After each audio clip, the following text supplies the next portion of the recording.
하버드 대학교 언어학부 대강의실. 세계 각국에서 모인 학생들이 가득 메운 이 강의실은 오늘 유난히 술렁였다. 특별 강연의 주제는 한글. 세계에서 가장 과학적이고 체계적인 문자. 무대 위에 선 이는 세계 언어학계에서도 손꼽히는 권위자 데이비드 루이스 교수였다. 그는 여러 국제학술지에 논문을 발표하며 언어구조 비교 연구의 선두주자로 알려진 인물이다. 안녕하세요. 저는 박민석이라고 합니다. 한국계 미국인으로 뉴욕대에 재학 중이고 작년 여름학기에 하버드 언어학부에서 교환학생으로 수업을 들었습니다. 사실 한글에 대해 깊이 생각해 본 적이 없었는데 그날 강의실에서 벌어진 일은 정말 잊을 수 없었습니다. 이 내용을 많은 분들에게 꼭 들려드리고 싶습니다. 영상을 보시기 전에 구독과 좋아요를 눌러주시면 더 좋은 영상과 사연을 전하는 데 큰 힘이 됩니다. 지금부터 놀라운 이야기가 시작됩니다. 데이비드 교수는 차분하게 학생들을 바라보며 첫 마디를 꺼냈다. 오늘 우리는 단순히 언어의 표면을 배우는 것이 아닙니다. 우리가 다룰 이 문자는 인류 언어학의 역사에서 가장 정교하고 혁신적인 구조로 평가받고 있습니다. 바로 한글입니다. 잠시 숨을 고른 그는 손에 쥔 리모컨을 눌렀다. 스크린에 커다랗게 글씨가 떴다. 한글 세계 언어학계가 주목하는 문자.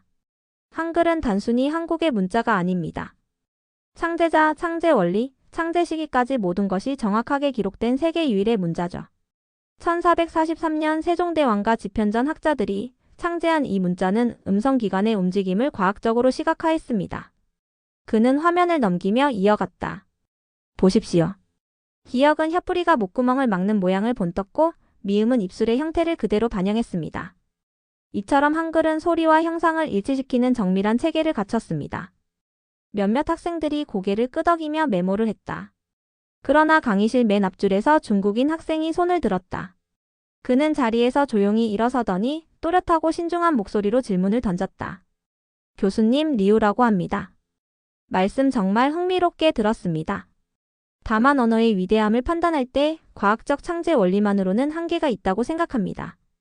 예를 들어 저희 중국어 한자는 수천 년간의 역사와 전통을 지니며 방대한 문헌과 문화적 유산을 보존하고 있습니다. 이런 역사적 깊이가 언어의 가치를 입증하는 더 중요한 요소가 아닐까요? 교수는 고개를 끄덕였다. 눈빛은 여전히 차분하지만 어딘지 단단한 힘이 느껴졌다. 아주 중요한 지적입니다. 역사가 언어의 가치를 형성하는 데 큰 역할을 하는 것은 맞습니다. 하지만 저는 질문을 던지고 싶습니다. 언어의 진정한 가치는 단순히 오래됐다는 사실입니까? 아니면 얼마나 많은 사람들의 삶을 실질적으로 변화시켰는가가 더 중요한 평가 기준이 될까요? 강의실이 조용해졌다. 그러나 이번엔 일본인 학생이 자리에서 일어섰다. 그는 정제된 어조로 말을 이었다. 타카하시입니다. 일본어는 히라가나, 가타카나, 한자라는 세 가지 문자 체계를 혼용하는 복합적 언어입니다. 이런 복합 구조는 풍부한 표현력을 제공하고 언어적 미학을 높이는 요소로 작용합니다. 한글은 배우기 쉽다는 장점이 있지만 그 단순성이 오히려 언어적 깊이를 제한하는 것이 아닌지 궁금합니다. 데이비드 교수는 미소를 지으며 대답했다. 훌륭한 관점입니다. 복합적인 언어 구조가 미학적 다양성을 주는 건 사실입니다. 그러나 중요한 건 접근성과 실용성입니다. 한글은 단순하지만 그 구조는 결코 얕지 않습니다. 그 효율성과 체계성 덕분에 한국은 불과 수십 년 만에 세계 최저 문맹률 국가가 되었죠. 그는 리모컨을 다시 눌렀다. 스크린에는 타임지 표지가 등장했다. The Greatest Invention HANGUL. 한글은 타임지가 선정한 세계 10대 발명품 중 하나로 평가받았습니다. 단순히 쉽게 배우는 문자가 아니라 그 설계의 혁신성 덕분입니다.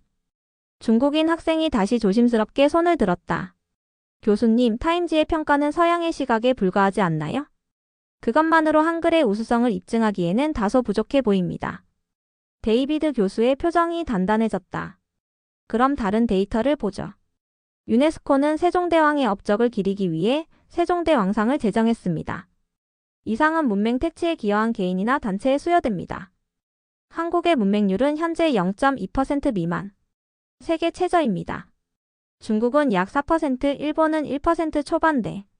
이 수치들은 무엇을 말해주고 있을까요? 타카하시가 다시 입을 열었다. 효율성은 인정할 수 있겠지만 한글이 다른 언어권에까지 광범위하게 사용되는 것은 아니지 않습니까? 그것이야말로 진정한 영향력의 척도라고 생각합니다. 교수는 다시 화면을 넘겼다. 이번에는 인도네시아 부톤섬의 찌아찌아족이 교과서를 펴고 웃고 있는 모습이 보였다. 찌아찌아족은 자신들의 언어를 표기할 문자가 없어 오랫동안 교육에 어려움을 겪었습니다. 그러나 한글을 채택한 이후 교과서가 제작되고 교육 수준이 비약적으로 향상됐습니다. 이는 한글이 한국을 넘어 국경을 초월해 실질적인 변화를 만들어낸 사례입니다. 잠시 침묵. 학생들의 눈빛이 진지해졌다. 교수는 마지막으로 의미심장한 목소리로 말을 맺었다. 언어의 위대함은 역사의 길이나 복잡한 구조에서만 오는 것이 아닙니다. 진짜 위대함은 그 언어가 얼마나 많은 이들의 삶을 바꾸고 세상을 발전시켰느냐로 증명됩니다. 한글은 그 본질에서부터 다릅니다. 긴장이 팽팽히 감돌던 강의실이 묘하게 가라앉았다. 그리고 이제 본격적인 논쟁의 막이 오를 준비가 끝나고 있었다. 교수님, 한 가지 더 질문드려도 될까요? 리우가 차분히 손을 들며 말했다. 문맥률과 실용성 부분에서는 한글의 우수성을 인정합니다. 그러나 언어라는 건 단순한 커뮤니케이션 수단만이 아니지 않습니까? 한자는 그 상형적 특성과 철학적 깊이 덕분에 문자가 단순한 기호를 넘어 하나의 문화적 상징으로 자리 잡고 있습니다. 한글이 정말로 그렇게 깊이 있는 문화적 담론을 담고 있다고 생각하십니까? 강의실 안의 공기가 묘하게 무거워졌다. 데이비드 교수는 눈을 지그시 감았다가 다시 떴다. 차분하면서도 단호한 목소리가 울려 퍼졌다. 좋은 질문입니다. 언어의 심미적 가치와 철학적 깊이가 중요하다는 점 충분히 동의합니다. 한자는 상형문자로서 문화적 정체성과 긴밀히 연결돼 있죠. 그러나 한글 역시 창제 당시부터 단순한 실용성을 넘어 민본 정신과 철학적 이념을 담고 있었습니다. 그는 화면을 넘겼다. 스크린에는 훈민정음 해례본의 서문이 등장했다. 훈민정음 서문을 보십시오. 나라 말이 중국과 달라 문자와 서로 통하지 아니하므로 이 서문에서 드러나는 건 단순한 문자의 창제가 아니라 백성들의 고통을 해소하기 위한 민본주의 철학입니다. 세종대왕은 국민 누구나 배우고 쓸 수 있는 문자를 만들기 위해 한글을 창제했습니다. 이 자체가 정치적 사회적 혁신이었으며 그 정신은 오늘날까지 계승되고 있습니다. 타카하시가 다시 입을 열었다. 철학적 정신은 인정하겠습니다. 그러나 교수님, 언어는 시간이 지남에 따라 발전하고 변화해야 하지 않습니까? 일본어는 현대사회에 맞춰 새로운 단어와 표현이 끊임없이 생겨나고 있습니다. 반면 한글은 구조상 그 변화 폭이 제한적이라는 인상을 줍니다. 과연 한글이 미래의 언어 환경에서도 지속 가능한 확장성을 가질 수 있을까요? 교수는 미소를 지었다. 그리고 고개를 끄덕이며 응수했다. 아주 핵심을 찌르는 질문입니다. 언어의 생명력은 끊임없는 적응력에 달려있죠. 한글은 기본 구조는 간결하지만 바로 그 점 때문에 더 빠른 속도로 현대화되고 디지털 환경에 적응해 왔습니다. 예를 들어 스마트폰 키보드에서 한글 입력 방식은 세계적으로도 가장 빠르고 효율적인 방식으로 평가받습니다. 그는 손짓으로 스크린을 가리켰다. 이번엔 한글 키보드 사용 데이터가 나타났다. 2012년 영국 BBC에서 보도한 내용에 따르면 한글은 세계에서 가장 빠른 타이핑 속도를 자랑하는 문자로 평가됐습니다. 이것이 가능했던 이유는 바로 한글의 모아쓰기 구조 덕분입니다. 문자 자체가 디지털 환경에 최적화돼 있다는 방증이죠. 리우가 다시 정제된 어조로 말했다. 교수님, 한글이 디지털 환경에서 빠르게 적응했다는 점은 흥미롭습니다. 그러나 한글은 한국어를 위한 문자로 설계된 만큼 국제적 확장성에는 한계가 있지 않겠습니까? 인도네시아의 사례는 특별한 예외일 뿐 다른 국가에서 한글을 대중적으로 채택하는 경우는 드물다고 생각합니다. 교수는 고개를 끄덕이며 잠시 생각에 잠겼다. 맞습니다. 현재로서는 한글이 글로벌 문자로 자리 잡았다고 보긴 어렵습니다. 하지만 언어의 글로벌화는 단순히 문자의 특성만으로 이뤄지지 않습니다. 문화적 영향력이 결합돼야 하죠. 그리고 지금 한국의 문화 콘텐츠, 예를 들어 K-팝, K-드라마, 영화 등은 전 세계적인 인기를 끌고 있습니다. 스크린에는 방탄소년단의 공연 장면과 해외에서의 한글 학습 열풍을 다룬 뉴스 자료들이 떴다. 한국어와 한글을 배우려는 외국인 수는 매년 증가하고 있으며 세계 각국에 설립된 세종학당의 숫자는 2024년 기준으로 244개소에 달합니다.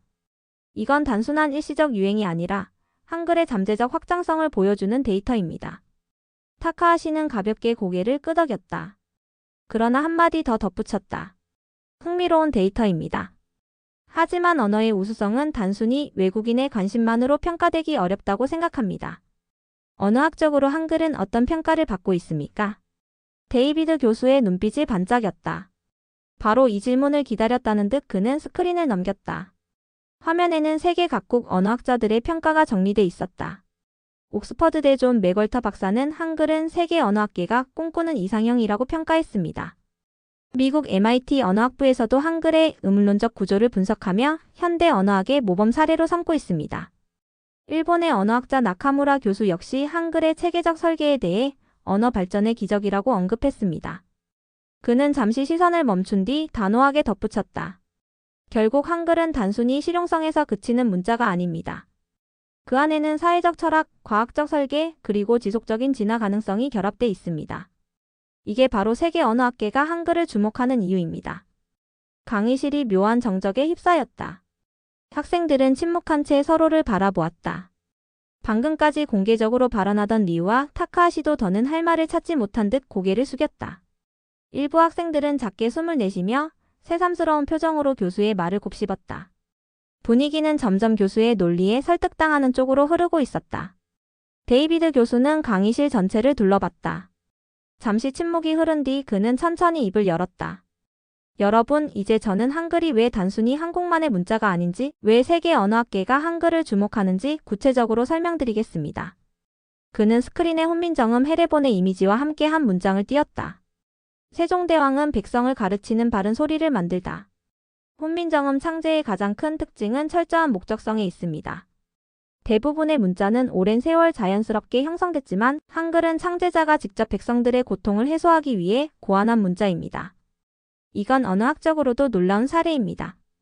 창제자의 의도와 창제 원리가 모두 명확히 기록된 문자는 세계적으로 유일합니다. 교수는 잠시 시선을 멈췄다. 학생들은 조용히 숨을 고르며 그 말을 곱씹고 있었다. 두 번째 특징은 구조의 과학성입니다. 한글은 자음과 모음이 단순히 나열된 것이 아니라 발음 기관의 구조를 본떠 설계됐습니다. 예를 들어 기역은 혀의 뒷부분이 목구멍을 막는 형태, 시옷은 치조음의 모양을 형상화한 것입니다. 그리고 모음의 기본자인 이는 각각 하늘, 땅, 사람을 상징합니다. 이 삼재 철학은 단순한 음운 조합을 넘어 우주의 질서를 담고 있습니다. 스크린에는 발음 기관의 단면도와 자음 모음의 시각적 구조가 차례로 등장했다. 교수는 단단한 목소리로 이어갔다. 세 번째, 한글은 놀라운 응용력을 지니고 있습니다. 인도네시아 찌아찌아족 사례는 단순한 예외가 아닙니다. 베트남, 몽골에서도 과거 한글을 자국어 표기법으로 채택하려 한 사례가 존재했습니다. 그 이유는 한글의 적응력이 매우 뛰어나기 때문입니다. 실제로 한글은 소리의 본질을 시각화하기 때문에 다른 언어의 발음도 비교적 정확하게 표기할 수 있습니다. 학생들 사이에서 조용한 탄성이 터졌다. 한글은 그뿐만이 아닙니다. 현대 사회로 오면서 한글은 디지털 환경에서도 그 위력을 발휘하고 있습니다. 한글의 모아쓰기 구조 덕분에 스마트폰, 컴퓨터 키보드 등에서 입력 속도가 세계 최고 수준으로 평가받습니다. 여러분도 알다시피 타 언어권에서는 글자를 하나하나 입력하지만 한글은 음절 단위로 묶여 빠르게 조립됩니다. 2012년 영국 BBC는 한글이 세계에서 가장 효율적인 문자라고 보도했습니다. 데이비드 교수는 차분하게 숨을 고르며 시선을 학생들에게 돌렸다. 한글의 또 다른 강점은 그 사회적 파급력입니다. 여러분은 잘 아시다시피 한국은 전후 폐허 속에서 단기간에 경제 성장을 이뤘습니다. 그 배경에는 높은 문해율이 큰 역할을 했습니다. 문자를 쉽게 배우고 쓸 수 있다는 건 교육의 기초가 빠르게 자리 잡는다는 의미이며 이는 곧 국가 성장의 토대가 됩니다. 유네스코가 세종대왕상을 제정한 것도 이 때문입니다. 스크린에는 세계 각국 세종학당 현황과 한국의 교육 수준을 나타내는 도표들이 나열됐다. 현재 전 세계 세종학당은 244개소에 달하며 매년 수만 명의 외국인들이 한글을 배우고 있습니다. 이는 단순한 일시적 유행이 아니라 언어적 영향력의 확장이라고 볼 수 있습니다. 교수는 한 걸음 앞으로 다가섰다. 그리고 무엇보다 중요한 것은 한글은 단순히 문자로서의 역할만 하는 것이 아니라 한국 문화의 정체성을 전 세계로 확장시키는 매개체라는 점입니다. K-팝, K-드라마, 한국 영화 등 전 세계적으로 한국 문화가 확산될 때 그 핵심에는 항상 한글이 있습니다. 타카하시는 조용히 고개를 끄덕였고 리우도 더 이상 반박하지 않고 입술을 꾹 다물었다. 몇몇 학생들은 스마트폰으로 메모를 하며 진지하게 고개를 끄덕였다. 여러분, 언어의 가치는 다양한 관점에서 평가될 수 있습니다. 그러나 한글은 창제 당시부터 지금까지 그 우수성을 증명해왔고 앞으로도 진화할 잠재력을 갖고 있습니다. 바로 이것이 한글이 세계 언어학계에서 끊임없이 주목받는 이유입니다. 데이비드 교수의 마지막 말이 울려 퍼지며 강의실은 고요해졌다. 학생들의 눈빛이 달라졌다. 이들은 단순히 새로운 정보를 얻은 것이 아니라 한 언어가 어떻게 인류 역사 속에서 위대한 족적을 남길 수 있는지를 직접 체감하고 있었다. 데이비드 교수는 강의실 가운데로 천천히 걸어 나왔다. 강의실을 가득 메운 200여 명의 학생들은 침묵한 채 숨을 죽였다. 리우도 타카하시도 말이 없었다. 강의실은 마치 유리방 안처럼 조용했고 공기조차 무거웠다. 이제 마지막으로 여러분께 하나의 질문을 던지겠습니다. 교수의 목소리는 낮지만 단단했다. 여러분에게 위대한 언어란 어떤 것입니까? 그는 잠시 말을 멈추었다가 다시 입을 열었다. 기록의 깊이입니까? 문양의 복잡함입니까? 아니면 그 언어가 사람들의 삶을 얼마나 쉽게 변화시키고 세상을 어떻게 연결하는지입니까? 스크린에는 흑백의 옛 사진이 하나 등장했다. 글을 읽을 줄 몰라 농사를 짓다가도 계약서 앞에서 침묵하던 1950년대 한국 농민의 모습. 이어지는 장면은 2023년 서울 시내 도서관에서 스마트폰으로 논문을 검색하는 고등학생의 모습이었다. 한글은 누구나 배울 수 있는 문자입니다. 단 몇 시간 만에 글자를 읽을 수 있게 해주고 단 며칠 만에 문장을 이해할 수 있게 만듭니다. 이것은 정보의 민주화입니다. 그리고 이것은 단지 문자의 문제가 아니라 삶의 질과 기회의 문제입니다. 그의 목소리에 힘이 실리기 시작했다. 한국은 전쟁과 폐허 속에서도 교육과 문해력을 바탕으로 단기간에 문명화를 이뤄냈습니다. 그 중심에는 항상 한글이 있었습니다. 누구에게나 열린 문자. 그리고 그것이야말로 진짜 위대한 문자의 조건 아닐까요? 그는 스크린을 넘겼다. 이번엔 다른 나라의 언어 교과서와 한글 교과서가 나란히 놓인 이미지였다.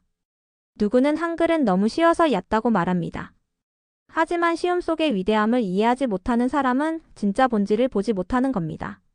한글은 단순함 속에 철학이 있고 구조 속에 과학이 있고 쓰임 속에 사랑이 있는 문자입니다. 강의실 어딘가에서 가볍게 숨을 들이마시는 소리가 들렸다. 타카하시는 손가락으로 책상 모서리를 천천히 두드리고 있었다. 리우는 여전히 고개를 숙이고 생각에 잠긴 모습이었다. 교수는 그들을 바라보며 마지막 말을 던졌다. 여러분, 우리가 오늘 배운 것은 단지 한 나라의 문자가 아닙니다. 한 시대의 철학이고 한 민족의 정신이고 인류 전체를 위한 발명입니다. 그 순간 앞줄 한 학생이 천천히 손뼉을 쳤다. 둘째 줄, 셋째 줄에서 이어지는 박수 소리. 처음엔 조심스러웠고 이내 강의실 전체가 박수로 가득 찼다. 심지어 타카하시와 리우도 조용히 손뼉을 치고 있었다. 그날 저는 처음으로 한글이 자랑스럽다는 감정을 느꼈습니다. 미국에서 태어나고 자란 제겐 한글은 늘 낯설고 멀게만 느껴졌던 글자였는데 그날 이후 저는 제 이름 석자를 스스로 한글로 쓰기 시작했습니다. 민석. 백성을 편안하게 한다는 뜻을 가진 그 글자를요. 영상은 점점 페이드아웃되며 마지막 문장을 남긴다. 한글 단순한 문자가 아니다. 삶을 바꾸는 기술이다. 안녕하세요. 진행자 지혜였습니다. 오늘의 사연은 여기까지입니다. 긴 영상 끝까지 시청해주신 여러분 정말 감사합니다. 다음 영상도 더 좋은 이야기로 돌아오겠습니다. 감사합니다.